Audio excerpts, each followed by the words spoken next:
So here I am on my computer trying to get tickets to San Diego Comic-Con. Fuck, it's sold out. What am I going to do? Real Nerds, we'll be at the Denver Comic-Con, June 15th, 16th, and 17th. Come see us live, live, live! In Colorado, there is only one place that has the best selection of collectibles. Colorado Coins, Cards, and Comics. For over 27 years, Colorado Coins, Cards, and Comics has been the ultimate destination for collectors. They have a wide selection of hard-to-find coins, action figures, role-playing cards. You can go over there and get yourself a copy of Dominion and sports memorabilia. Hey, Peyton Manning's a Bronco. I was there yesterday. They have a signed Peyton Manning jersey. And, of course, they've got comics, which is what I go there for. All their back issues are half off. On Saturday, all dollar issues are only 50 cents. And if you sign up for a hold slot, you'll get 20% off graphic novels and comics. So stop by 6700 Wadsworth Boulevard in Arvada, Colorado, and tell them the Real Nerd sent you.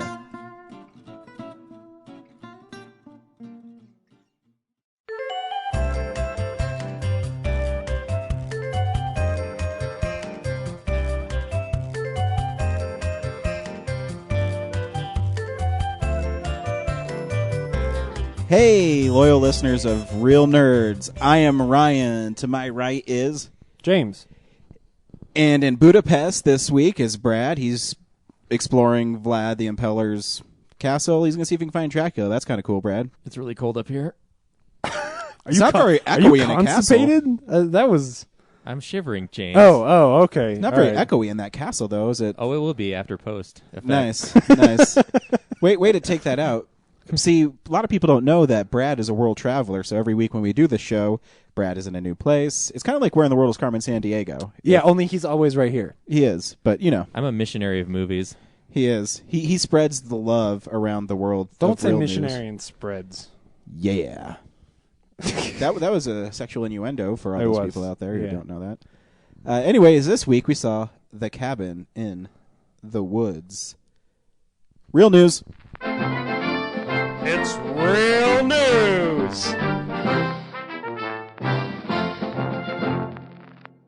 So, hey guys, guess who at the number one movie last week was? What movie did we see? Well, we saw American Reunion. That one? No, it wasn't. What? How It could that wasn't. Huh? How could that be? I know. There were all those 20 douchebags in that showing. How could that not have won the weekend? I know, right? But for So the third was it week, Wrath of Titans? yes. Oh, okay. For the third week in a Finally. row, The Hunger Games was number one with $33.1 million. And American Reunion came in at number two with $21 million. Man. And there's a good chance The Hunger Games will win again this week. Oh, man. I know, right? So yeah, that's the news for the box office performance this week. Is Exciting. Still, Woo! You know, when the Avengers cracks 200 million this opening weekend, we'll yeah. We'll be when we have excited. to talk about the same movie for the third weekend in a row, it's like, well, yeah. I still don't think that movie was good enough. I So, guess it's Whoever popular. works at Lionsgate to set up the programming for this month really hit it out of the park. Yeah, well, they're taking note. Disney is releasing some big movie in March next year. Is it The Lone Ranger? Is that next March? Is that a big movie? I think they're trying to launch it as a franchise. Oh no, I know that Disney's trying to take over that slot because how well The Hunger Games is doing. I was reading an article. Don't remember where. Don't remember the exact content of it. So that was a worthless thing I just So said. most of it is lies. Probably. But hey, you know what's not lies? The numbers reported by Box Office Mojo. Which is where we got that information. It is Not- totally where we got that information from. Yeah.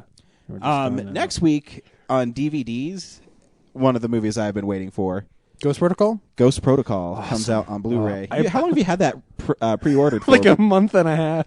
So Every Tuesday comes around and I'm like, is this the week that comes out? Did I pay $30 for that on Saturday? I don't remember. But they'll only charge your card the lowest price. Yeah. So you'll be good. I think it's And like actually, I think if it- $17.99. If they drop the price in the next couple days, they refund me too because Oh, wow. I've had that happen. That's because Amazon is awesome. If you don't know what we're talking about. Yup.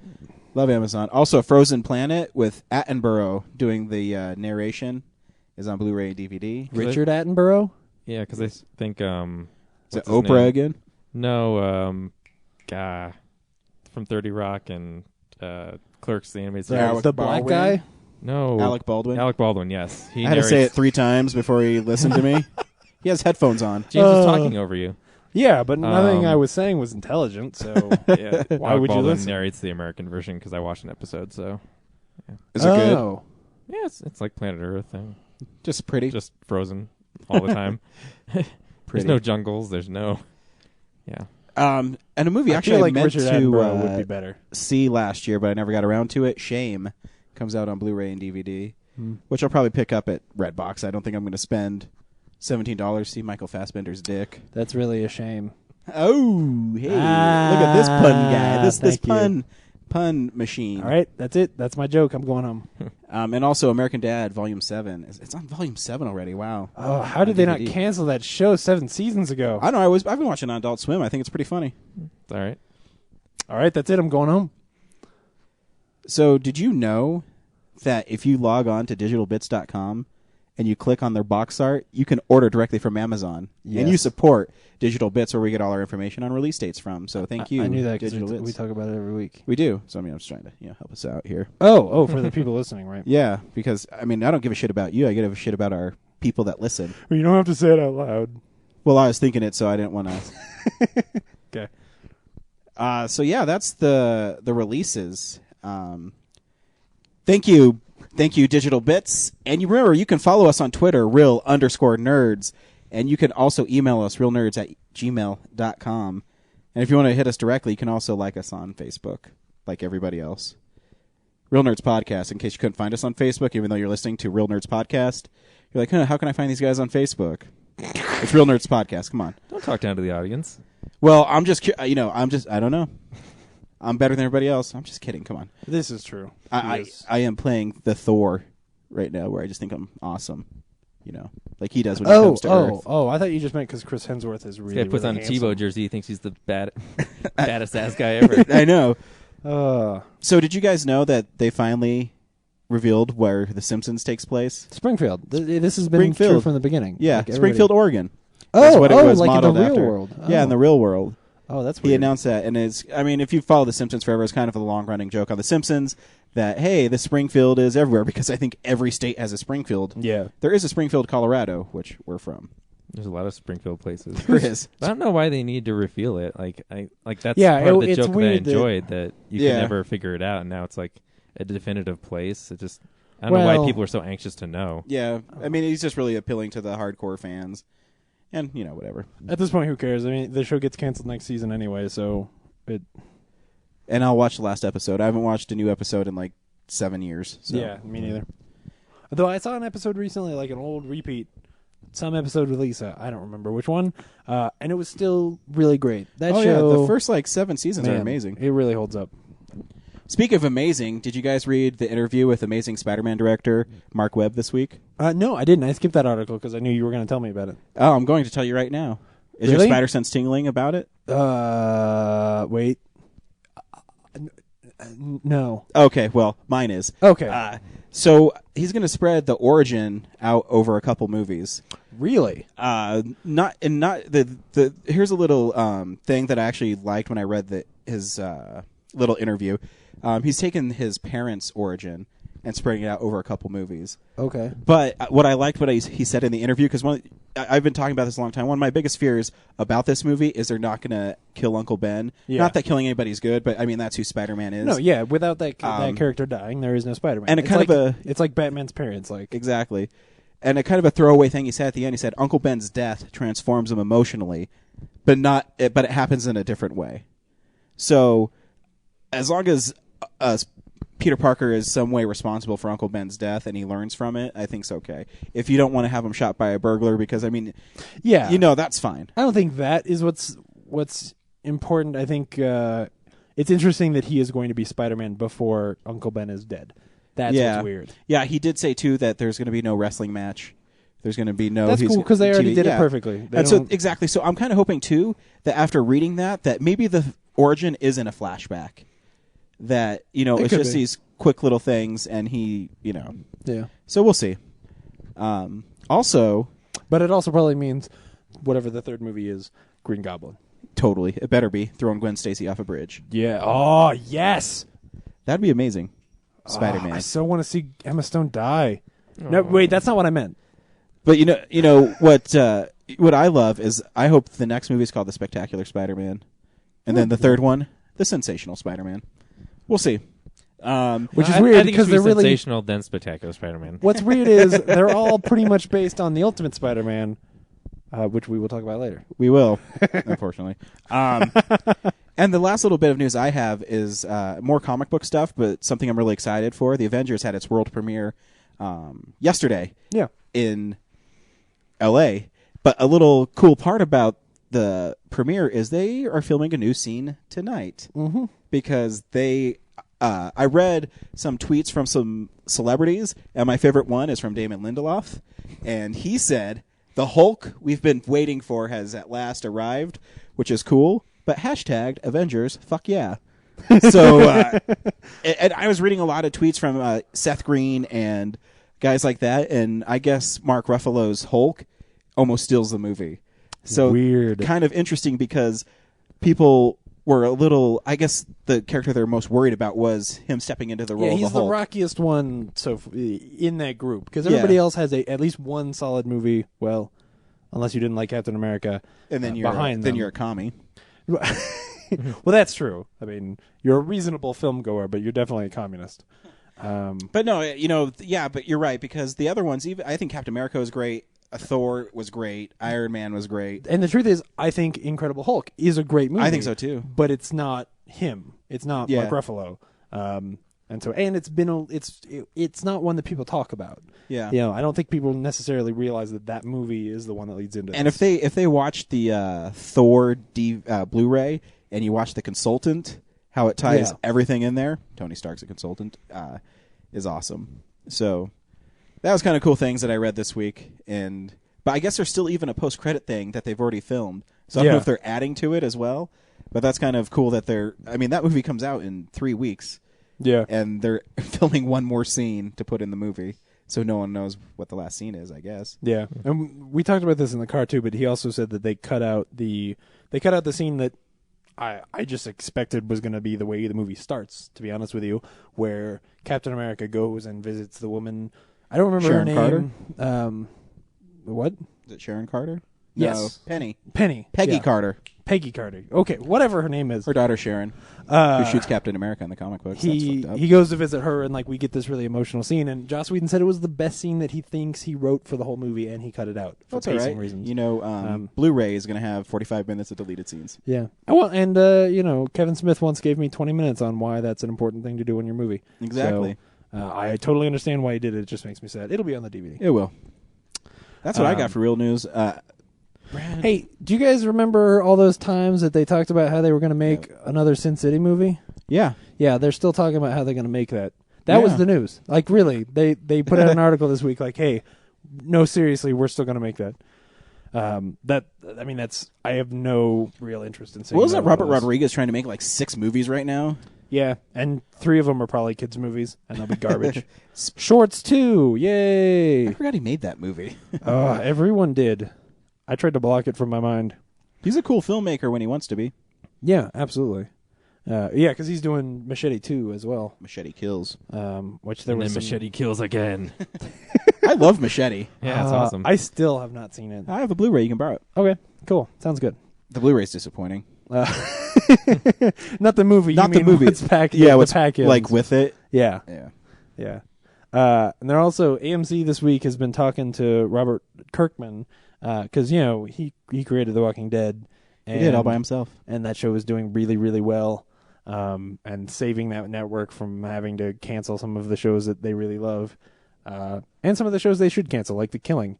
But Ratings are down 34%. they just started at Image Comics. They just started a book that Kirkman did the story but not the scripting for, called Thief of Thieves, which I haven't read yet. You haven't read it either, have you? No. But it's getting pretty good reviews. People are talking about it a lot.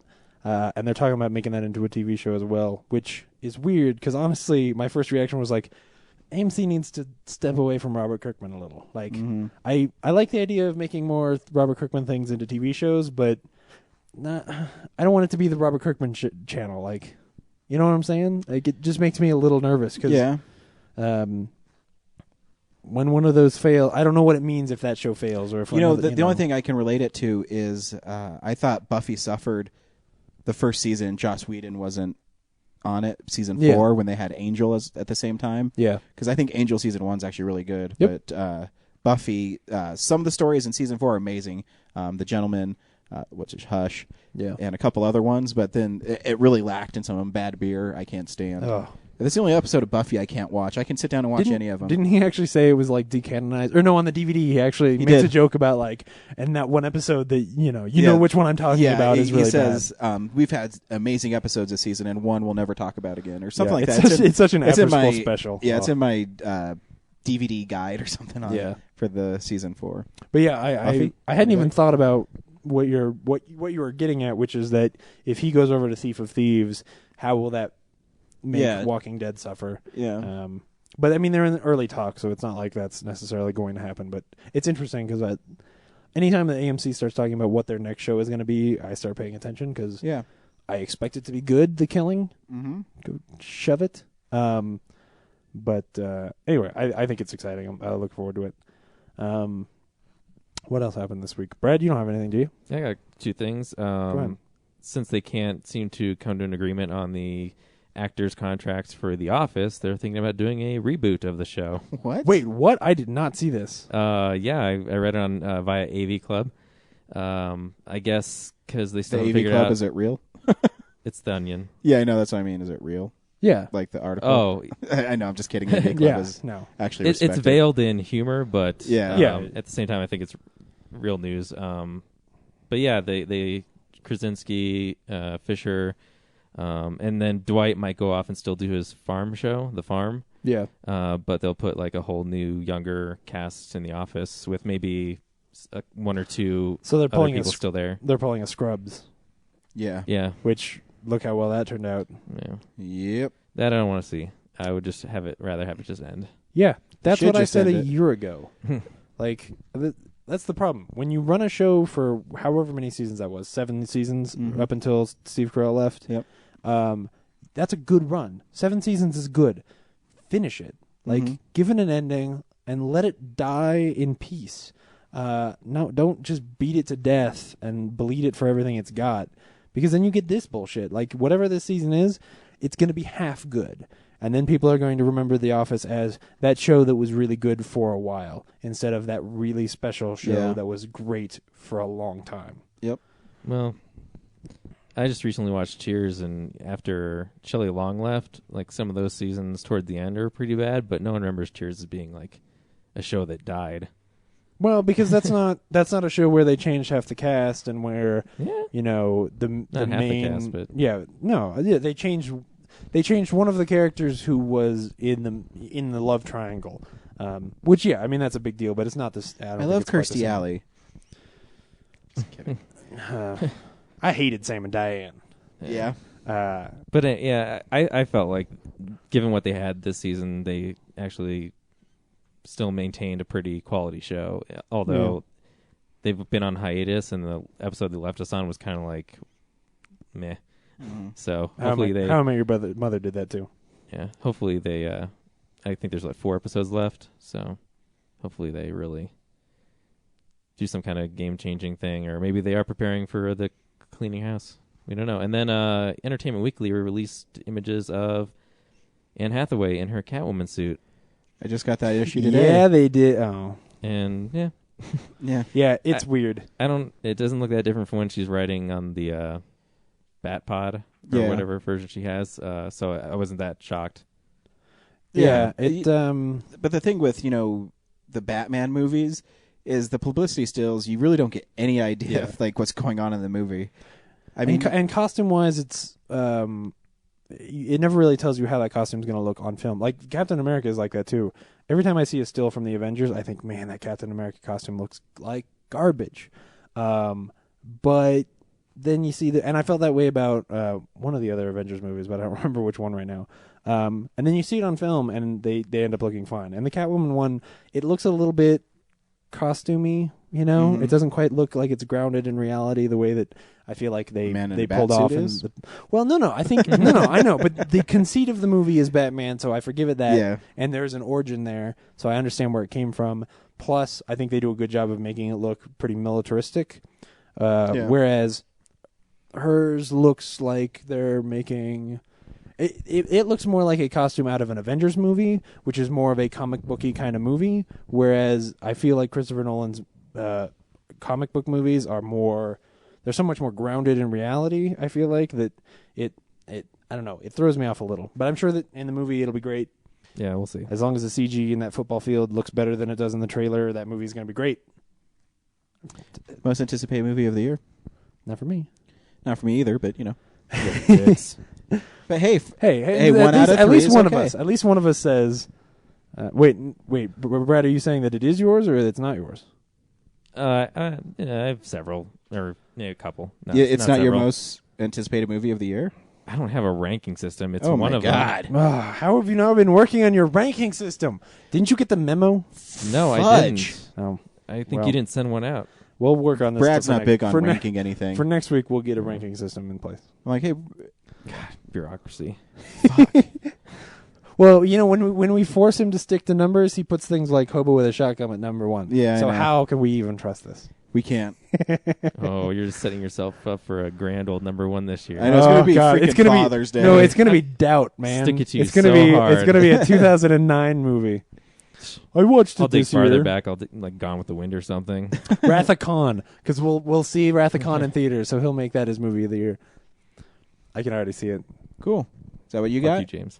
That's all I got. I've got two more quick things. One is a follow up to this thing we've been following with the MPAA, which is that people have been yelling about the MPAA for years. but usually, MPAA. yeah, I mean they are a bag of dicks, but I've never heard that. I've before. never seen I've heard it. I've never seen a Bag like of a dicks. like a big time director really throw down the gauntlet. And Ridley Scott to me is one of the most. He's one of the guys in Hollywood that I respect. Or one of the directors, I should say, that I respect the most. Like I put him in the same league as like Spielberg and people like that. That's actually a really short list. I think Spielberg is the only other one on it. But this week, he was in an interview and he was talking about how they were rating Prometheus, and he basically he said like, yeah, that whole company or that whole organization is messed up, and specifically said that they need to get their house together. He called the whole rating system just sort of ridiculous, and it's weird. Like I said, it's okay for the little guys to say things about that.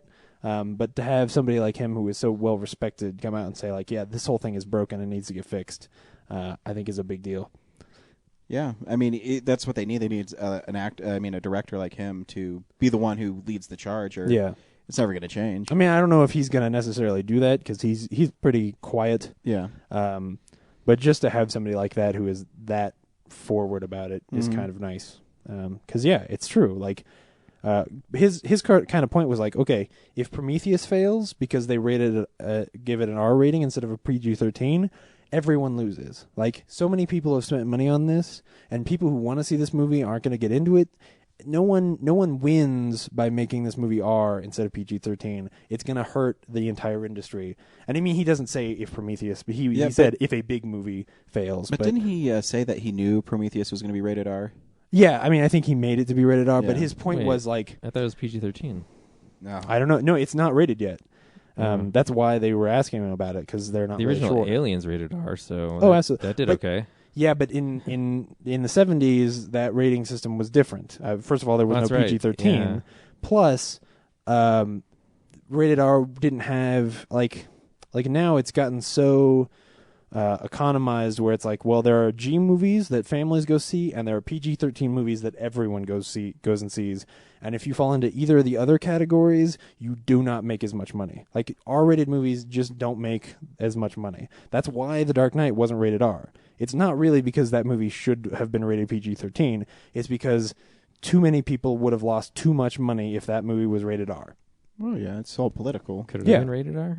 Yes. I don't think so. No, I think that's it should- pretty yeah. tame. I think that compared to things that they've rated R, yes, I think that movie should have been rated R. Wow.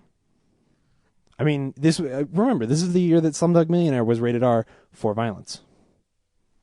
I don't remember enough of that to. Yeah, it's because there's a scene where he gets electrocuted, which, by comparison to the things that the Joker does and how shocking some of those things are. He did it. I bet. He said electrocuted, and he said shocking.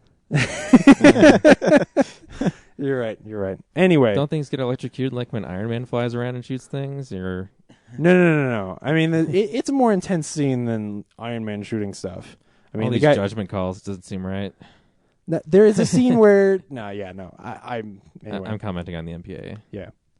And the other thing is that there's some douchebag who wants to fuck up Short Circuit and make Johnny Five into like a man-destroying hardcore badass instead of... Wait, what? Yeah. He wants to make Johnny Five into like this hardcore militaristic machine instead of having him be this sort of innocent robot, which is what makes that movie fun. And a family movie. Yeah. Okay. I don't want to see a Short Circuit movie like he is describing. It makes me sad. Short Circuit, Johnny Five is the new RoboCop. That's kind of what he explained. He described. It's creepy. Wow. I don't want to see it. Remember in the 80s when robots and aliens were friendly? Yes. Now they're all Now they're all out to Evil. kill us. You know, like Predator. Well, Predator is awesome. Yeah. But he's really Aliens. not evil, is he? I mean, he's just going there to hunt. yeah. Yeah. Does that make him a bad guy? He's just a warrior. Apparently, in the canon, what they say is that the predators from the Predator movies are rogues, and that like they're too pussy to fight like real monsters, so they come and fight us. Really? Yeah, That's like cool. like that. Actual predators are supposed to be hunting cooler stuff, like That should the be the alien. next Predator movie. Why don't they just follow a bunch of predators hunting monsters? That'd be sweet. I know, right? Yeah, screw the humans. Yeah, Yeah, fuck the humans. exactly. You Because don't that's the need whole dialogue. thing. Is that when you look at that movie, you're like, do you guys really think that like for how easy it is for him to kill humans? Really, they're sending him here to train, on killing us. Like they're way more advanced. I think Predators is a cool movie though. So no, the- it is. I'm just talking Yeah, about I agree. in that universe. Like, Because I mean, how cool is the scene in Predator 2 when that the door opens and he has all those trophies of the different looking skulls? And exactly. Actually, that's the only cool scene in Predator 2. They should send the Predator to fight the Kraken. Yes, I want to see that movie.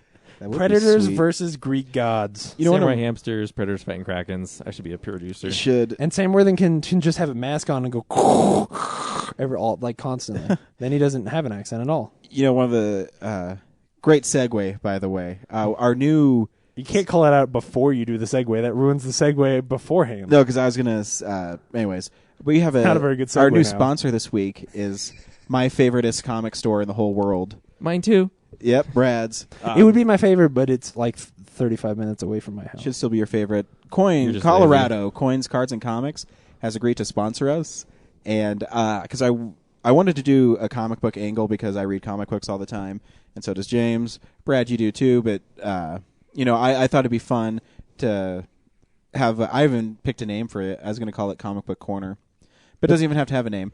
It could be what I'm reading this week, and it's comic books. But I'll just go into a quick story because I wanted to add a human element to this part of our podcast. I always kid and stuff. When I got into comic books, my parents just got a divorce, and I went to a new elementary school, and I was in second grade, I believe, and my mom didn't have any money, so we didn't have anything cool at all. And I remember the kids at our school had comic book cards, the Marvel comic book cards. Yeah. The very first ones. And I had a friend named Jimmy, and he gave me all his doubles. And the first card I was ever given to me, and I still have it, is Spider-Man versus the Green Goblin.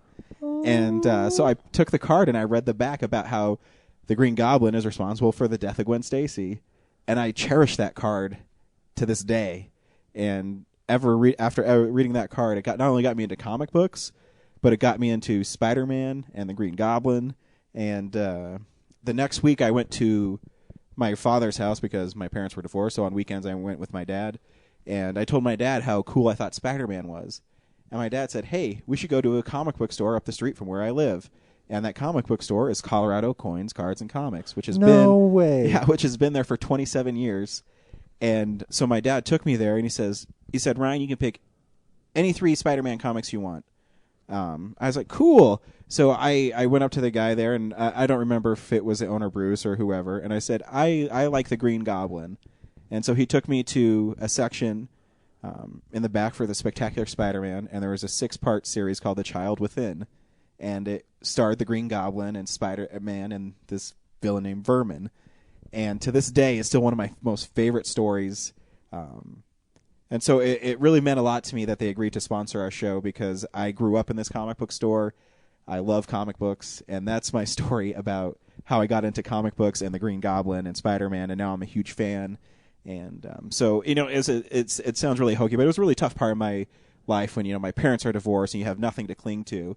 But that my father would take me and get comic books, and comic books were kind of a way for me to not only read and love these characters, but to meet new friends. We would trade comic book cards, and I always try to get Spider-Man and the Green Goblin and all Spider-Man's villains. I always wanted the Hobgoblin. I remember the Hobgoblin was really hard to find. So that's so it meant a lot to me that they agreed to sponsor our show.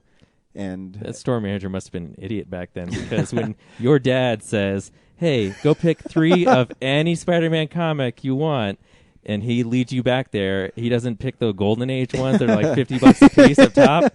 Yeah, he should have these. Yeah. Thank you, Walt shit. Flanagan. Yeah. It's $150 for this issue. But no, I mean, yeah. So that meant a lot to me. That's too sweet. So do we all get to tell I our did not- origin stories? Yeah, if you want. Do you Please. have one? Do you have one? Sort of. I mean, it's not as tragic and like uplifting. That was tragic? Tragic No, slash that was, uplifting. That was Yeah. beautiful and touching. The divorce is tragic. The See- comic books are uplifting. See, the funny thing is a lot of people think I can't be serious, but I mean, I do have good stories. I mean, I really do. But anyways, Brad, your story. It better be good. Mine's like the Yeah, let's do me next, because if it does fail, James can pick it well, up. my origin story is like Spider-Man. Yours better not be like Magnus, the robot fighter. I don't even know what that is. Valiant Comics, 1990. oh Anybody? man. Oh. No, my You just won the geek battle. Just right there. Oh, it's over. I think I was 10, 11, 12, somewhere around there. My family would take like 2-month-long road trips, vacations across the country and stuff. And I think this one year we went up to Idaho or something. And along the way, I started picking up the Batman Nightfall series. Mm-hmm. So as we would stop at different convenience stores, I would get the different releases as it went along. Oh So- yeah, that's a big one. That's the one where he broke his back? Yeah, Correct? that's where Bane appeared and broke Batman's back. And I remember getting Irony. that one issue where on the front he's just like broken in Oh half yeah, on the I have that cover. one And still. yeah, it was cool. But at the same time, like as I was going through all those different convenience stores across the country, I was getting not the official comic. I was getting the newsstand version. Oh, yeah. So it's Not like the the direct least edition. valuable versions. Yeah. And they're all, not protected and things. But yeah, by the end of the trip, I'd have like a stack this big in the car. And then, so I did the Nightfall thing. And then a couple years later, when I got back into Ninja Turtles, I found a comic book store up in Evergreen called JRR Comics. And they just had tons of obscure stuff because they didn't have as many people, digging through and selecting things. So then I got on a big, like, original Ninja Turtles, Eastman and Laird kick. I discovered the history of all that because my knowledge up to that point was the movies and the cartoon. Yeah. So, and then there was also an Image Ninja Turtles at the same time that no one else seemed to be interested in, and those are kind of hard to find now. So, yep, that was my introduction to comics. Nice. Mine is less interesting because it's not that long ago. My second year of college, I was living on my own in an apartment. And when you live on your own and this was also when I was changing majors. So I was taking just bullshit classes where I had no work to do. So what I did was I got really into podcasts, and I was watching like 5 or 6 different podcasts every day. One of them was one called Geekscape, which is still around. You should check it out. Mm-hmm. And the other one was the Totally Rad Show, which had just started up. It was sort of a spin-off of Dignation, kind of. And they both, especially Geekscape, talked a lot about comics. And it started getting me into it, and I was like, this is, maybe I should try this out. I had read some of Watchmen, but hadn't finished it the year before, just because I had gotten distracted. And I went and I picked up Ultimates, Why the Last Man, Preacher, The Runaways, and The Walking Dead at this comic store in Fort Collins called Griffin's Comics and Games, which is still there. And if you are in Fort Collins, you should totally go see because that place is awesome. And the first one that I read was The Walking Dead, which that was when I started seeing how he would treat page turns. That was when it blew me away. I was like, this medium is just I'd never seen any. I'd never thought about comics being something like that. Like I had read something like that, like you were talking about, Brad, where we'd go on vacations and I'd pick them up at convenience stores. But the problem is I'd get like, Jedi versus Sith #2 and #3 while we were on vacation, and then there was no place around my house where I could get the rest of them, because there's not really a comic shop in Highlands Ranch. And not that I live in Highlands Ranch, for the record, because I don't want to yoke myself to that. He lives in Lone Tree, so he lives like on the other side. No, I do not live in Lone Tree either. I don't want to be. That's even worse. Anyway, so I read The Walking Dead, and that the twist at the end of the first Walking Dead, which we just saw happen on the show, which we talked about on the podcast, where Carl. Have you guys finished it? Okay. Well, I can't say what it is, but it's really, really great. And it blew me away. And then I read Why the Last Man, and the twist, a couple pages into, or an issue into Why the Last Man, where you turn the page and you see Yorick's sister as an Amazon. That was the next one where I was like, I right then I was hooked. Partially is because it's Brian K. Vaughan and he is an amazing writer. But seeing these stories that I hadn't seen anywhere else and couldn't find anywhere else, just blew me away, and I've been hooked ever since. Nice. No, the one thing that James has done for me is he's got me into a lot more of the non-superhero comics. Like I Kill Giants is one of my favoriteest books I've ever read. Oh, man, it's so good. So that's cool. So we decided that we're going to start featuring a comic every week, and since I'm the one who picked it this week and I introduced it, it's actually not the first one I read. I mean, I always have a stack and I read them in a certain order. I always read Amazing Spider-Man first because it's the canon Spider-Man. It's the one that affects him the most. But the best Spider-Man comic on the shelves right now, it's not Ultimate, it's not Amazing, it's The Avenging Spider-Man. It's basically a team-up book that isn't tied to any continuity, nothing. Huh. The first 3 issues are amazing. It's written by Zeb Wells, and it's Spider-Man teaming up with the Red Hulk to fight Mole Man and the Subterraneans. And what? And it's a great story. The Red Hulk gets killed at one point, and Spider-Man has to fight this huge giant monster. And Spider-Man's getting his ass kicked, and in typical Spider-Man, he's just saying funny lines and still getting his butt kicked. And he picks up this sword and he swings it at this monster, and the monster dodges, but it cuts off his loincloth. And so his twig and berry are showing, and Spider-Man beats him because it's the ultimate humiliation for the Subterraneans, and they treat him like a god. And J. Jonah Jameson gets kidnapped because he's a mayor of New York now. Yeah. And he can't believe that Spider-Man's not only a hero above, now he's a hero below. And the books are just lots of fun. So if you're trying to pick up a Spider-Man book that doesn't deal with lots of continuity, pick up The Avenging Spider-Man because it's brilliantly written, and the art in it's superstars every arc. So they have a huge superstar writer and a huge superstar artist to just write a few books. Who's the artist on this first run? The first one was Joe Madureira. Oh, yeah. Joe Mad is his short. I don't know how to pronounce his last name, but his art is stunning, and it's really cool. And I'm really excited to read the new one. This one actually goes into a crossover with Daredevil, which is written by Mark Waid, who's another great writer of Spider-Man and Daredevil. Do they have the artist from Daredevil right now? Because those books are beautiful. No, Paulo Rivera, though, he did a great run on Amazing Spider-Man. Oh, okay. Which is actually one of my... I have so many little goofy ones that I love lately in Spider-Man, but yeah, he's a great artist, too. So yeah, pick up The Avenging Spider-Man. I think it's on issue 5. Now, you say it's not in canon, but if it's got the Red Hulk and JJ as mayor, obviously it's based on the canon. But like the Red Hulk isn't actually dead. Yeah, they kill him in that series. Well, but he gets killed, but he heals because he's Red Hulk. Yeah.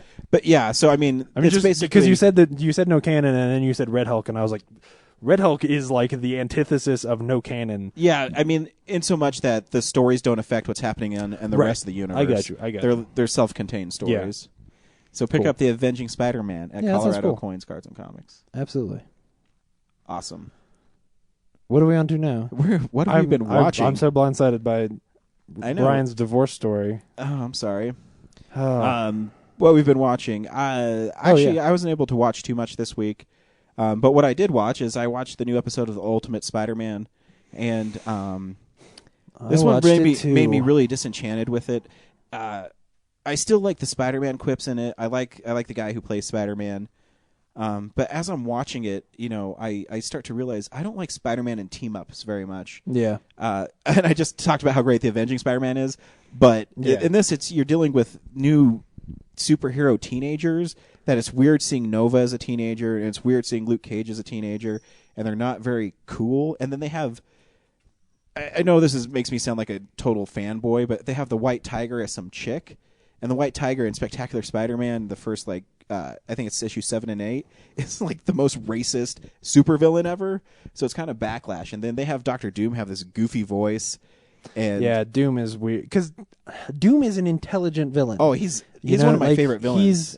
He's not supposed to be, Baron Underbite from the Venture Brothers. Like he's a smart dude. Why? Yeah. So why they treated him that way? Where like, oh, and then he's got this He's not even really in it. Like spoilers for this shitty. Well, episode. he has tons of Doom bots. I mean, that's in comics too. But there's just some moments that just really take you out of the Spider-Man kind of thing. Like when there's some funny bits, but when Spider-Man webs up Dr. Doom and then he puts him in a jet and flies away, you're going, what? Yeah. It's all of a sudden Spider-Man can fly a jet. It's a shame because it doesn't have the heart that Spider-Man is supposed to have. It's not involving honestly, there is no Peter Parker in the show. I agree. So basically it's Spider-Man runs around and fights stuff, and I guess I'm supposed to care about Nova, and like I'm supposed to be learning this lesson about teaming up and all of that, but it's juvenile to a point that is beyond what children's shows need to be, and I will come back to that in a minute. There's some cool parts in it, but I was excited when I saw the previews and Dr. Doom was in it. I said, oh, cool, bringing in Dr. Doom is a cool idea, but then they just are stupid, which leads me right into what else I've been watching is the Spectacular Spider-Man season 2. That show is amazing, and that show was canceled bums me out. Yeah. Because that show deals with Spider-Man and his main rogue villains and Gwen Stacy and Mary Jane and Harry Osborn. And, one of the best twists, and I shouldn't tell you because you want to borrow the first season. But, yeah, don't tell me. But they have a great twist in the first season, especially if you follow Spider-Man. And they also, sometimes, they did it with Ninja Turtles, the cartoon. Sometimes they changed characters and it doesn't work. But they actually had Kraven the Hunter, who is not a very good villain. He's only memorable because he's in a great story, the Kraven's Last Hunt. Yeah. But in this one, he can't best Spider-Man, so he asks Miles Warren, who's the Jackal. It's long, but anyways, he engineers a serum where it mutates him into like a lion. Where it could be goofy, but then it makes a lot of sense because. That's the next progression is, right. He's an animal now. He's hunting him and he has heightened senses. And where it could be silly, but it works. And so that show works, and that show's funny and amazing, and it's everything Ultimate Spider-Man isn't. Yeah, Ultimate Spider-Man, either they are aiming at really, really young kids or they're talking down to children. Yeah. Those are the only two options. So because they are not trying to make a show, like they're not aiming for Pixar. No. I'll keep on watching it because I'm hoping that maybe the Green Goblin shows up eventually and cool villains, but I'm not really. Yeah, it's sad because coming out, especially calling it Ultimate Spider-Man after how great the Ultimate Spider-Man comics are and how much they are the antithesis of what I just said. Like they are really great Spider-Man stories and put Spider-Man at the core of everything they do. And do it all very well. Like to have this show be this bad is really sad. It sucks. Yeah. It does. And the last thing I watched this week is the first episode of Game of Thrones. Really? I got it for free when I bought Rome. I put it in and meh. There's it's not and the like pilot episode is not that bad. It wasn't like terrible, but there's nothing in the show that says, I really need to see the second episode. Yep. Because even, actually, I'll tell you what pulled me out of it, and spoilers, is at the end, that kid who's climbing the tower walks in on brother and sister fucking, and... Man, that show does incest really poorly. Yeah. I'll talk about that later.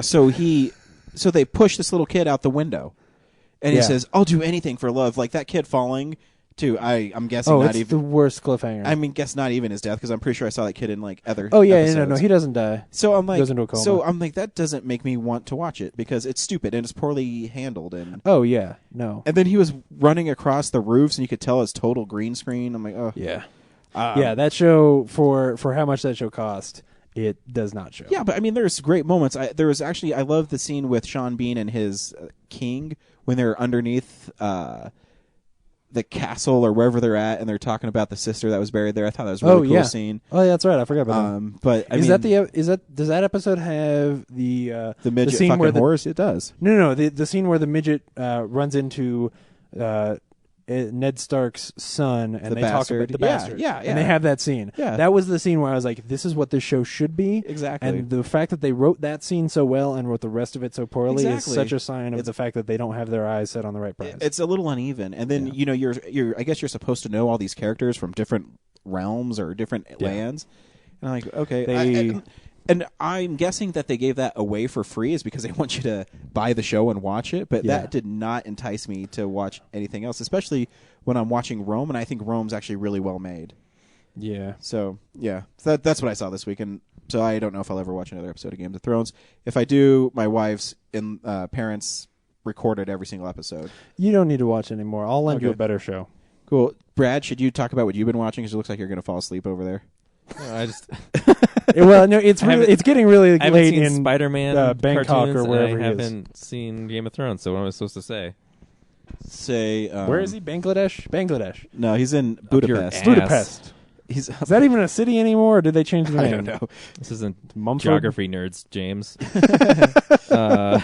I saw last week. Made a big deal out of it. I went and saw RoboCop. You did. Oh yeah. How was that? It was pretty cool, except for the part where the film broke. What? No way. They broke the film? Yeah. Oh, dude. Did they About get the 10 second? minutes in? Did, Huh? did they get the rest of it started, or Yeah, we had to wait like 10 minutes. Yeah. But, while they set up the new? yeah, the projector went dark, and everyone sitting in the theater going, "Hello," and none of because it's the midnight show, the personnel are used to just kind of hanging out front. Yeah. So we sat there for about 5 minutes, and then I'm like, "Is no one going to get up and say anything?" So finally, I went out the doors, and there's this guy doing the concessions. I'm just like, "Hey, the movie's stopped." He's like, "What?" Oh, fuck. And they get in there and they're tinkering away. It's cool because you can see into the projector room because it's on the ground floor, and so they have these big, like huge, about as bigger than this papasan chair in diameter, stacked like 3 times high, and there's this big reel just sitting on it, and it's feeding into the projector. Wow. And I guess part of it's unattached, so they had to splice it back together, and then after that it worked fine. And it's amazing going back and like seeing that movie as just such a commentary on glorified violence and war and dystopian ideas in the 80s and things. Yeah. You could do it. I mean, it's a Paul Verhoeven film isn't usually like very deep. But, well, sometimes he tries to, like, Star Trek Troopers is the same It's kind of thing. where it's afraid. like- yeah, like he's trying to be deep, but at the same time he does other things that completely counteract that. yeah, Like he has things to say, but then he's childish in the way he says them. yeah. It's weird. It just tackles like the man and machine. Duality or not duality, but whatever. And seeing the audience react to things because growing up, I didn't see it in the theater when I was young, but seeing other people in mass watch it and react to like the one guy who gets toxic waste spilled on him and the carving and there's I've seen people that there movie who have years. never seen the movie before, so Yeah. seeing them getting engaged into it and it was cool. Cool. And then oddly enough, HBO has been having RoboCop and RoboCop 2 running. So like a day later, I got to rewatch RoboCop 2. Awesome. But unfortunately not all of it because it was really late and I fell asleep. But Yeah. I've seen it before, and it was directed by Irvin Kershner, who did the Empire best Star Star Wars Wars, yeah. movie. And it was written by Frank Miller. And Who is over the top? I think he handles, because he is over the top. He gets the overtopness of the RoboCop Yeah. story. He makes that So- movie pretty badass. Yeah, so like whereas RoboCop 2 I feel is like a generally disregarded sequel. Yeah. I actually think it's pretty awesome. It's the only movie, only There's some RoboCop I fucked own. up things in it, huh? Yeah, it's the only one I own. And Oh. it's because of some of that fucked up shit, like the kid having to watch some guy get tortured and shit like that. That's just like, it's Yeah. weird. I saw the Brain in the Jar as a kid Yes. on TV, and I thought it was like the awesomest thing ever. Oh yeah, that's Yeah. too cool. Well, and he And that he guy steps is on the the dude's villain brain in at the end. Last Action Hero. The what? The villain in Oh, the yeah, King, yeah, he's he the is. Last Action Oh, Hero yeah. guy. I love Last Action Hero. Way ahead of its time. Yeah, so that was cool. That stuff. And then, did I talk about The Fugitive? Because No. on another episode, No. No, why? I guess TNT's been running it a lot, and I thought I talked about it then. Well, yeah, but, it's TNT. They always run the Yeah. We just talked about that earlier. it showed up again. Blue and Streak. Even though I'd watched it weeks before, I still sat through it again because it's so awesome. Yeah, it is. I was watching it on TV. I put it on Blu-ray recently. It's beautiful. Yeah, it's like it's the first movie as a kid that's like an adult movie that I watched that Yeah. I was really into. A movie that is rated R. Is it rated R? Yeah, Yeah. there's just a couple things that they cut out. Other than that movie doesn't need to be rated R. I think maybe in the scene where she gets killed, maybe No one swears Maybe in the she's- I movie. don't remember. I think there is like a single clip of nudity. Nice. Boobs. Because I think in the flashback maybe. And then I She's can't wearing remember. a nightgown, but I mean, it's pretty. I And think you're wrong. You could be. I could. Yeah. It might just be I- for F words, but Well, it's definitely rated There's R. no F words in it. Well, I think her On death TV? is No. actually when they do a flashback. No, I have the DVD. I think the flashback when she's murdered, I think, is pretty graphic. If I Yeah, remember correctly. I think that's what it is. I mean, I don't think it's as graphic as things are now, but No. in the court they say they crush her skull with a object or whatever. But watching the flash, I don't know. yeah, I have to watch it. I haven't seen My it in memories, years. I remember being PG-13, even not on TV. So You're totally right. It is PG-13. I'm a liar. eat it, yeah. Don't in your you face. make him repeat it. I know my movies. I'm a real nerd. Yeah. And then I'm not. I'm going since we're on. not going to talk about Mad Men this week, I would like to talk about The Pitch. Did you watch it? No. No. What's the pitch? As a graphic design advertising geek, I was really excited to watch an hour's worth of ad agencies trying to sell to Subway without all the 60s drama. It's basically like Mad Men. It's but Mad without Men, but the, real world. It's like a reality show version of Yeah. Mad Men. Oh, okay. I don't. I've been trying to. I don't think I should call it a reality show. It's more like a documentary show where Oh. it just follows. Yeah. There's no storyline like, these two executives Right. are fighting and Yeah, no. I It's mean, not. there's- It's- nobody gets fired at the end of the episode, but I see. what you're there's saying. drama where like people like disagree, but Right. there's no like character thing. It's just It's like a two TLC. agencies It's like a versus- TLC reality show Yeah, and there's You no know, like gimmicky Teen contest. Mom It's just of Mad Men. you land the business. And that's it. Dance. No Mom. one wins. Somebody should get fired at the end of every episode of Teen Mom. Oh gosh, that would be great. Well, no, just fired. Just make their life worse, and that would. Anyway, no, you're good. Okay. You're good. That one works if you want to talk into it. Brad, are you done? That's it. Yeah. Since Okay. I saw a couple of things. One of my favorite shows ended this week, and two of my favorite shows began. Justified has its season finale this week. Neither of you guys watch it, correct? No. Okay, you're both morons. No, I'm kidding. What a Really, dick. honestly, if anyone, I mean to. I really do. Because Entertainment Weekly, it keeps on saying how great it is. it is amazing. Like, if you've ever liked, fantastic. if you've ever liked a an episodic cop show kind of thing, ever at all, it is the best 24? one I've ever seen.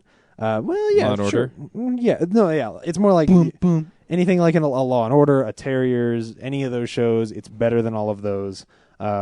Is it like? Does it have the Law and Order theme song, but played with a fiddle? No, I mean it's more serialized. That's the thing. I was like the fact that they serialize that show is what makes it so fantastic. And I know you don't watch it because you don't like Timothy Olyphantastic. I do not. But I like him in Die Hard. he's great. He's badass in Deadwood. Yeah, I and guess so, he's yeah. that character in this show. Yeah. He really is. And it's great. This is the season where they had Neil McDonough as the villain, and he was just terrifying. It's not too much spoilers because it'll take you 3 seasons to get there, but I've never seen a show where they introduce this villain, and at the beginning he is really like he's got the mob behind him, and he's really a badass, and then every episode they knock him down a little until he is like this caged wolf, and you do not know what he's going to do, and he is terrifying just because he could kill any of your favorite characters at that point. You really don't trust the writers to do the right thing, which is terrifying, and the finale was great. Better than season 1, not as good as season 2, but that's because season 2 is special.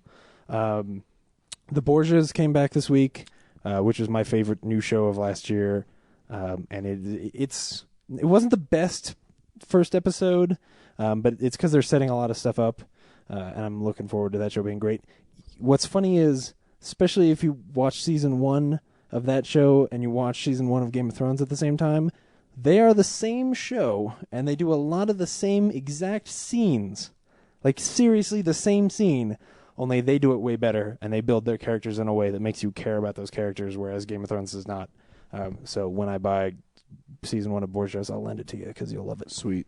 They also do incest better than Game of Thrones. You know, I mean, that's all I'm asking for. I want incest that is not banging from behind. I mean, exactly. No. It's subtle. No one ever has sex. They just really want to, like really want to. And then the Legend of Korra, which so is it's like the CS floor in Ingersoll. You're the What's worst. going on? I don't get what's going on. What's happening? Because when I was in college, my freshman year, I was on the computer science floor in Ingersoll Hall. And everybody wants to have sex, and but no one ever does. Yeah. Oh. I was sitting here thinking, like, it sounds like Twilight. Yeah, that too. So many levels that joke works. So the new show, Avatar: The Last Airbender, The Legend of Korra, which It's a long title. Yeah, it should be called Avatar: The Legend of Korra, but unfortunately they made that garbage movie, so it's The Last Airbender: The Legend of Korra, which doesn't make sense because this one's not about The Last Airbender. That started up this week, and I guess they've actually been given away for free on iTunes for the last couple weeks, I guess, but I didn't watch it until this week, and it's really good. When it comes to, I said this about The Last Airbender as well, when it comes to kid shows, that to me is the par. And the fact that I can watch that show and have fun with it as an adult says something about how well written that show is, because as much as, like, it's still a show where there will be morals and the characters will learn lessons about working together and things like that. But they do it in a mature enough way, and they flesh those characters out and make you relate to them in realistic ways that I can watch that show and enjoy it the way that I watch a Pixar film, the way that I can't watch Ultimate Spider-Man.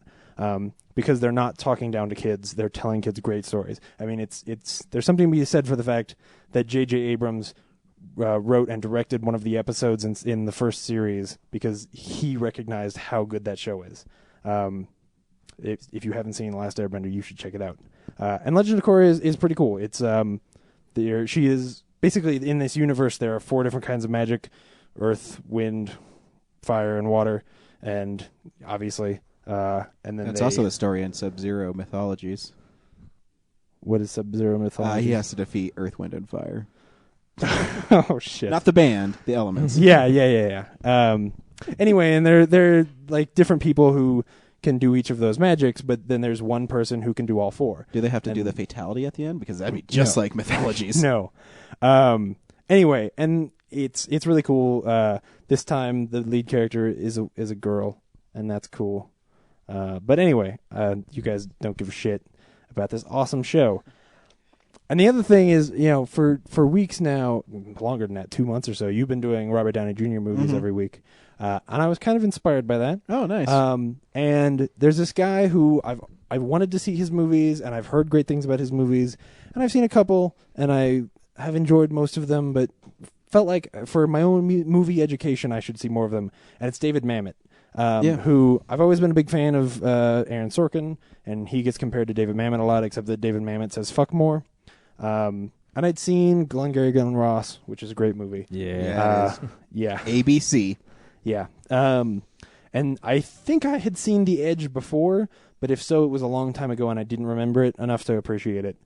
So this week, and I was reminded of it because of The Grey, which we saw like 2 months ago. Oh, that's right. Yeah, the Edge. Yeah. Yeah.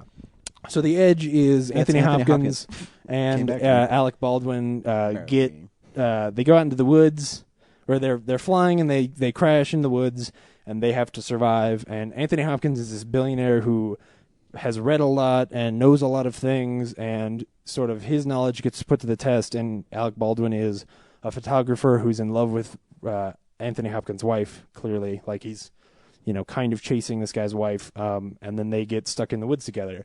And the movie, unlike The Grey, which I think sets up the tone and the realism of that situation really well, this one, there are definitely things that happen that I'm like, okay, how, like there's a point where they kill an animal, and in the next scene they're wearing the skin of that animal, and I'm like, no, you guys, you cannot skin an animal and immediately have dried animal hide to warm yourself with. Like, it's little Bear things Grylls like does that.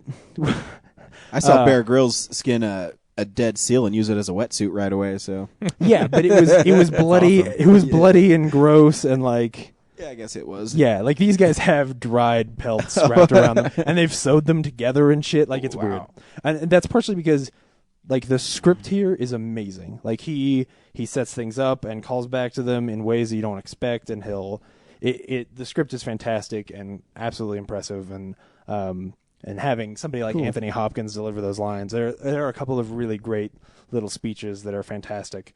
But unfortunately, it's directed by the guy who did Shoot Now. I don't remember the other garbage that he did, but it's nothing good.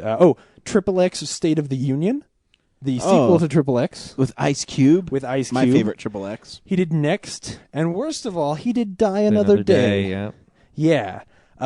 Which he just like I can't remember the name, but yeah, as you were going through it, I was like, I think yeah.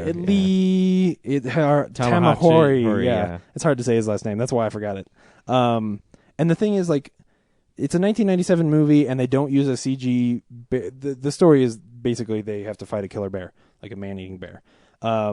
And they don't use a CG bear, and so there's some green screen stuff and some, trickery in the way they shoot things, and he doesn't do it very well. And he doesn't film the movie very well, and so there are things that just fall apart because of him. But script-wise, it's fantastic, and you should check it out. It's on Netflix, so you can watch it for free. Remember when James Bond escaped that melting glacier in CG? Oh, yeah, he was falling. He was, like, air skiing and pointing at shit like he was on a tour. I'm not in front of a green screen at all. Oh, it was the worst. Ooh. Yeah, and it looks like that. There are a couple of scenes where it's like Anthony Hopkins running in front of footage of a bear running through the woods. And you're like, oh, come on. This was so good a second Put Anthony ago. Hopkins in front of a real bear.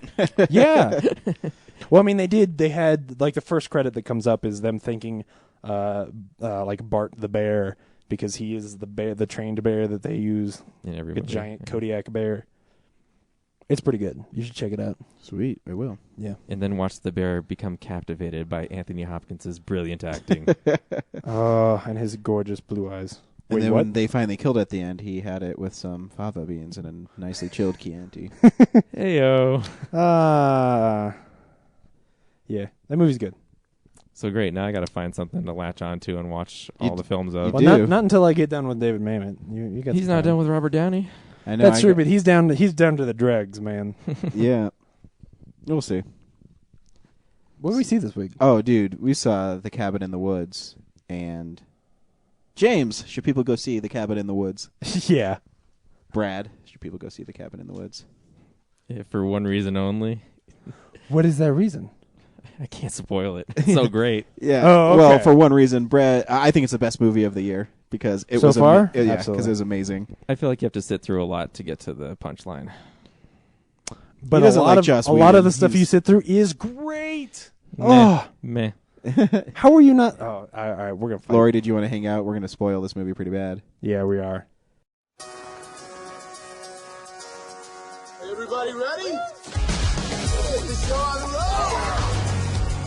Doesn't even show up on the GPS. It's unworthy of global positioning. That's the whole point. Get off the grid, right?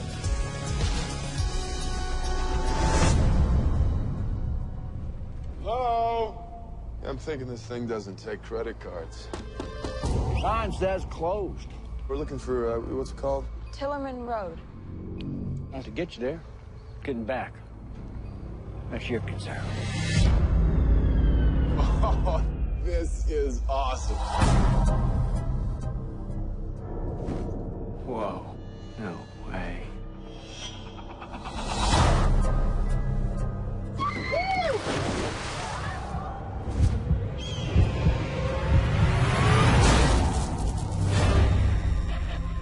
The lambs have passed through the gate.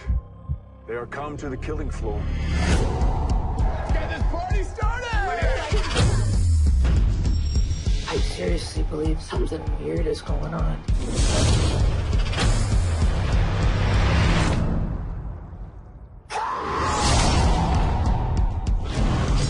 What is that thing? We have to stay together. This isn't right. We should split up. Yeah, good idea. Really? We gotta get out of here.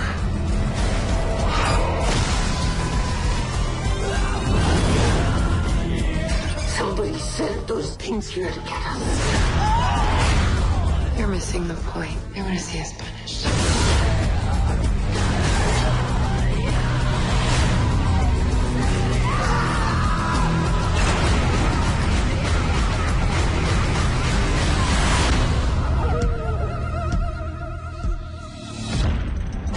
I think I can get it to go down.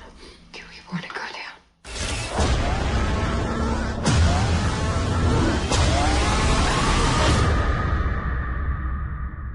So I guess I should have said that, you can't really talk about this movie without totally spoiling the movie. Yeah. So if you don't want to hear it and you just want to go see how awesome this movie is, go see it and then come back and listen to us. Because the trailers, with the exception of one thing, do an amazing job of not actually telling you what this movie is. Because it is not what it advertises. What's great about this movie is right away the first scene is just two guys who work in an office. And they're having what seems like a normal conversation. Yeah. And these two guys are Richard Jenkins and Bradley Whitford. And those two actors are amazing in their own right. Yeah. And he's talking about, baby-proofing their house. And that his wife even baby-proofed cabinets are too high for him to reach until he's 31. And, just classic. Really great, sharp Joss Whedon dialogue. Yeah. And then Amy Acker shows up from Angel. I love her. Yeah. And she's talking to him about how they're prepping something. And I mean, I knew, obviously from what the movie's about, I knew they're prepping some sort of like horror thing for him. And then it just, the giant red Cabin in the Woods yeah. Title card shows up on top of that, Yeah. which is so jarring because it starts with like a traditional horror opening credits where like there's blood going everywhere and all this ritual sacrifice stuff, and you're like, what is going on? Like, oh, this is a normal kind of horror movie, and then it goes into that scene, and then it does the big credits, and you're like, what the fuck is going on? Yeah. And it's because the entire movie is split between like what's going on in the cabin in the woods and these guys in this office that are controlling what's going on in the cabin in the woods. Exactly. And so being a huge horror movie fan, I mean, they play on every cliche that has ever existed in horror movies, and I think in fact they make them a vital part of the plot. Exactly. That you have I mean, I just love this movie. I really did. I thought it was really funny. I loved the two sides of what you were seeing. You were seeing these kids being terrorized by zombie rednecks. Yes. And then you have these guys rooting for them to be killed. Yeah. It was really funny because it's basically like that those kids are in the movie and you're in the audience with the guys who are controlling the movie. Yeah. So you kind of know what's happening, but you don't know what's happening.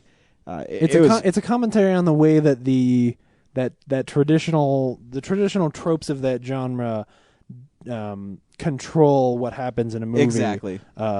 In this way that like when we went to see Creature, we knew exactly that this bitch could not die until she was naked. Mm-hmm.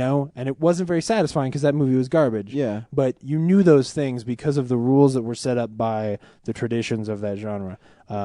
Yeah, and there's just so many clever scenes. I love how they kind of build up what's happening because they're taking bets on something and you don't know what they're taking bets on. Yeah. Until you realize they say, well, when they get in the cellar, they make the choice, and then they're taking these bets. And that was such a cool idea. Yeah, you said, what are they? That's really the twist where, because up until then you feel like, okay, so the deal is these guys are running this whole system to kill these kids as a ritual sacrifice for, ancient gods, the way that people used to do ritual sacrifices.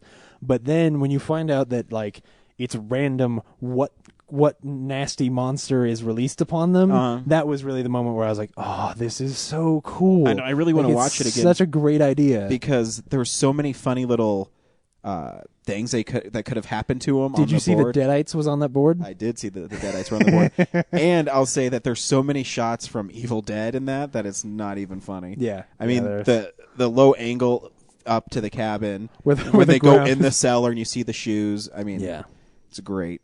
It's kind of like, I would compare this sort of to a sort of the Shaun of the Dead of American horror movies. Yeah. Because the truth is, I would not only say American horror movies, the Japanese bit was a fucking classic. Yeah. But I would say that this movie is a comedy. Like, I really... Yeah. I am really weak at horror movies. Like, it's really easy to scare me. And this movie didn't really ever scare me. Like, there were a couple of good jump scares, but I would, like the zombie rednecks were creepy looking, and some of the other monsters were creepy looking, but it wasn't like this tension filled. Like, I'm not gonna go home and be nervous that there's something in the backseat of my car. Yeah. Like, it's not that scary, but it is that funny. Yeah, and it's really well done. I thought everything about the movie was well done. Brad, what did you not like about the movie? Because you kind of said you only liked one part about it. Well, I felt like it was more, to me, it was just a satire of slasher movies.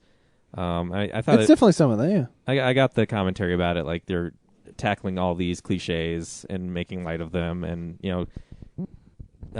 also pointing out, like, also making a commentary on the audience who goes sees them by everyone in the lab or the office is totally desensitized to everything that's going on. Like, these horrible things are going on. They're really rooting for people to get murdered the way that horror audiences are rooting for people to get murdered. So we come out to see, is to see how these kids get killed, which is fucked up. Yeah.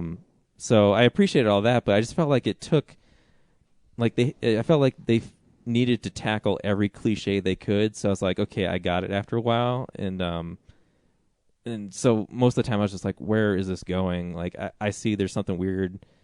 They're controlling something, but I want to know faster what they're trying to do. But instead they slow it down by like, okay, we got to tackle this cliche and like do a joke on this cliche and do a joke on this thing. And then finally by the end, I was like, finally, there's this awesome third act where all the cliches build up and come out and just like, yeah. And what I was going to say, my favorite part is when they take it even further and just have a unicorn come out and impale that guy, like the least threatening monster. Well, yes. Well, you have to set up too that, the point is when they're picking what horrible death is, they go into this underground part that has all these monsters in it, and a sterling white unicorn is one of the monsters.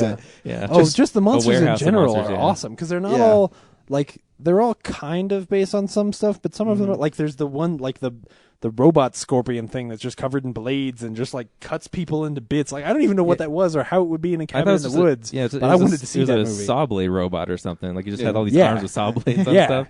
Of course, like, I thought it was snake and great too. Those army guys were going to take everybody out, and then all the monsters were released through the elevators, and the two heroes are running past the corridor, and they look, and there's blood and guts everywhere, and there's just zombies munching on like entrails. And I was like, that's amazing. And but I guess. But to me, it wasn't that they were trying to hit each cliche. I think they were trying to. I don't know.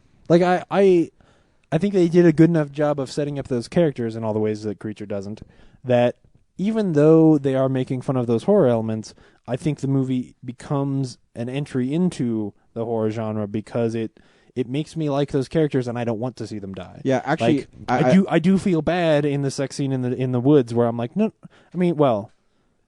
she's kind of annoying, but like, I don't want her to die at that point. Yeah, I didn't care about them. They were just vessels for me to get this idea across. So that's what I got from the movie. You didn't care about any. You didn't care about like the dude who No, gets I just stabbed thought in the neck. I just saw them as like these representatives of these things that they're trying to make jokes of. Like I didn't see them as like. See, yeah, I know three of the four of them are going to die at some point, so whatever. Yeah. Well, to me though, Well, actually, but that's every horror movie. The cool thing though was the twist where they make which one's the virgin ambiguous. Yeah. Until the very end. So that was cool. Like I didn't expect that. I didn't see that coming. Like I thought that guy was dead. Yeah, Oh, really? Because that's actually the thing. See, I the thing actually that miss bugs that me the part, most though. about the movie is that in the trailer they show you the scene in the elevator, so I knew he had to come back. Oh, see, I totally missed that part. I didn't pay much attention to the trailer. So I think that's such a big moment in the trailer that it was hard for me to ever forget. It's like naked Olivia Wilde for Cowboys and Aliens. Like you can't show that in the trailer and then expect me to forget that by the movie. Naked Olivia Wilde. Continue. But to me, actually, what you were saying is I thought that they actually did a better job, that they had to make these kids stupid, so they fell into the horror cliches. Yeah. Because they just wouldn't do it on their own. And actually, one cool thing is they didn't kill themselves the way stupid kids do in those movies. Like, the way they die, they're actually acting smart, but it's because the control center has so much control, is they can't avoid it. Yeah. Yeah, and oh man, I had a moment. It's like no that I one steps totally on a lost. rake, and kills himself. Like that whole opening sequence in the bedroom, I think is just great, and I like those kids there. That's what I was going to talk about. The me and you, I think, were the only ones who laughed. But there's an old PSA commercial about doing drugs and where you learned it from, and they learned it from you, and they're talking about studying and stuff, and I thought it was really funny. Yeah. No, it's great. Where did you get this? I learned it from watching you. Yeah. It's great. And he, in traditional Joss Whedon style, he starts a joke and doesn't let you know it's a joke until it's gone so far that you're like, oh yeah, this is totally, he's really doing this as, because when they start going, you're like, wait, what is going on? Because he plays it in this, it's brilliant. He gives that first line to like the jock character, so that you almost at first you're like, is this guy like some kind of like wife beating douchebag who's like, no, you don't get to learn books. Like that's the way it comes off at first, and then when he goes into that joke, it's fantastic. Yeah. Oh, because then of course you learn that guy is actually really smart, and he had a wily E. Coyote death though. Yes. Oh, he falls forever, man. Because they set up to like, I'm gonna make it, and I was watching it that that bird hit it first. Yeah. And he's not gonna make it. Yeah. And he's so cocksure that he's gonna make it. And the long shot there, where like he's jumping from the right side of the screen to the left, he's like, it's totally out of a cartoon. Like he just keeps going and going in slow motion, and then he hits it. Oh, it's great. And the merman was, and that probably is callback. Like, that probably is for me the place where it starts to lull, where like. Yeah, about the time they kill him is where I'm like, okay, you can't fill another hour with this. Like you gotta move this a little quicker, and then they do. Like they know that, and they kill the other dude, and then next thing you know, I mean, if you really look, there was some really creepy things in there. I mean, the one security guy was attacked by like monster scarecrows. Like I thought the creatures in it were really. I mean, we've already talked about, were really creative, because they did play on a bunch of horror elements, and that's why I really want to, when I get the Blu-ray, I want to look at that board. I want to see what other things they have on there, because I caught the Deadites, the redneck zombies. There was another one, like vampires, werewolves. Obviously, there were all the normal ones, but then there were just the goofy ones, and then how the one guy says, "Hey, I got zombies." Like, oh, you didn't get redneck zombies. It's because there's two different versions, and you got the weird pinhead guy with saws in his head. Which I wanted to see those saws like turn. Yeah, it seems like there was moments at the end that were cut out. Yeah. Because they made a big deal of that guy being released out of the elevator, but then he didn't show up again. I wanted to see what they came up with for his thing. Yeah. Like maybe he opens that thing and a unicorn pops out of it. Maybe that's where the unicorn came from. That'd be awesome. But that was really funny and shocking. Oh, gosh, because it happens kind of out of nowhere. Yeah. There's all that blood and carnage, and then all of a sudden you see this white unicorn running. They have to get the movie tonally to a certain place where you can pull off murderous unicorns. Exactly, I agree. Like it's crazy. It's great. And then it's like a Father's Day thing. It's great. This is better than a trauma movie. I want to make that clear. Yes. That's a trauma movie gag inserted in that movie. I can see that. Yeah. Mm-hmm. Yeah, it was great. So yeah, everyone should go see that movie. Absolutely. You can like us on Facebook, Real Nerds Podcast. You can email us, realnerds@gmail.com. You can also read our awesome blog, which I will post this week. I will post the rankings of my Robert Downey Jr. movies at realnerds.tumblr.com. You can also follow us on Twitter, real_nerds. Next week, we are seeing The Wrath of Khan, Star Trek 2. And we are also seeing, what's in Comic-Con Episode 4 in Fans Hope? Is that what it's called? Fans Hope, Fans Hope, yep. Yeah, and we'll be seeing that as well, because there is no good movie coming out that is new besides the Comic-Con movie. So Yeah. stay tuned for that. And I've never seen Wrath of Khan. And I've never been to a Star Trek convention, so... Oh, yeah, we're going to next Starfest, week too. will be really weird. We'll have some Comic-Con or Starfest recordings or whatever. Yeah, we'll see. Commentary. Maybe I can find another sweet Buffy action figure. Every year I go there, I find a cool action figure. 2 years ago, I found the original Buffy action figure. At Starfest? Yeah, and then last year I'm going to spend so much money. I found a Resident Evil 2 Claire Redfield with a zombie with a brain pouring out of it action figure, which is really cool. Dude, I want a Buffy vampire. So, yeah. So if you live in the Denver area, come hang out with us on Saturday. Yeah, Absolutely. we'll be at Starfest. Not this Saturday, next Saturday. Next Saturday, April 21st. We will be there. And having fun. I hope. Yeah, we will. Until next week. Bye. Bye.